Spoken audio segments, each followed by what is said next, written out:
ఈ వెన్న లాంటి బ్రెయిన్ ఫ్రైని వేడి వేడి బటర్ నాన్ తో తింటే మజానే వేరు. హాయ్ అండి అందరికి, నేను మీ దీపుని కొత్త రెసిపీతో మీ ముందుకు వచ్చేసా. ఈ వారం మా mummy Hyderabad famous bheja fry చేసింది. ముందు 1/2 కిలో బ్రెయిన్ ని పసుపు ఉప్పు వేసుకున్న నీటిలో కలుపుకోండి. 2 ఆనియన్స్ 2 చిల్లీస్ కట్ చేసుకోండి. ఇప్పుడు ప్యాన్ పెట్టుకొని ఆయిల్ వేసుకొని కరివేపాకు మిర్చి ఆనియన్స్ వేయించుకోవాలి. ఆనియన్స్ లో సాల్ట్ వేసుకుంటే బేగా మగ్గిపోతాయి. అవి బాగా మగ్గాక అల్లం వెల్లుల్లి వేసుకోవాలి. ఎవరికైతే బేజా ఫ్రై ఇష్టమో లైక్ చేసి ఫాలో అవ్వండి.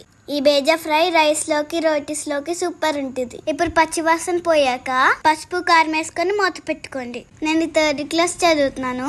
మీ పిల్లలు గానీ మీకు తెలిసిన పిల్లలు గానీ ఏం క్లాస్ కామెంట్ చేయండి ఫ్రెండ్స్. ఇప్పుడు ఫైనల్ గా బ్రెయిన్ ని ప్యాన్ లో వేసుకోవాలి. చాలా మంది బ్రెయిన్ ని ఉరికించేస్తారు. అలా చేస్తే టేస్ట్ పోద్దని మా మమ్మీ డైరెక్ట్ గా ఇస్తుంది. అవును, మేక బ్రెయిన్ లో పురుగుంటుందని విన్నాను. నిజమేనా ఫ్రెండ్స్? బ్రెయిన్ ఒక సైడ్ మగ్గాక అవతల సైడ్ తిప్పుకోండి. బ్రెయిన్ లో వాటర్ వెళ్ళిపోయాక కొంచెం వాటర్ వేసుకొని మూత పెట్టుకొని ఉడికించుకోండి. మీకు నచ్చిన రెసిపీస్ కమెంట్ చేయండి. అవి మా మమ్మీతో వండిస్తాను. 15 మినిట్స్ పోయాక వెన్న లాంటి brain fry ready. Garam masala కొత్తిమీర వేసుకొని దించేసుకోండి. ఇందులో ధనియాల పొడి ఆప్షనల్. కమ్మగా ఉండడానికి మా మమ్మీ ఫ్రెష్ క్రీమ్ వేసింది. అంతే, రెడీ. వేడి వేడిగా తిని ఎంజాయ్ చేయండి.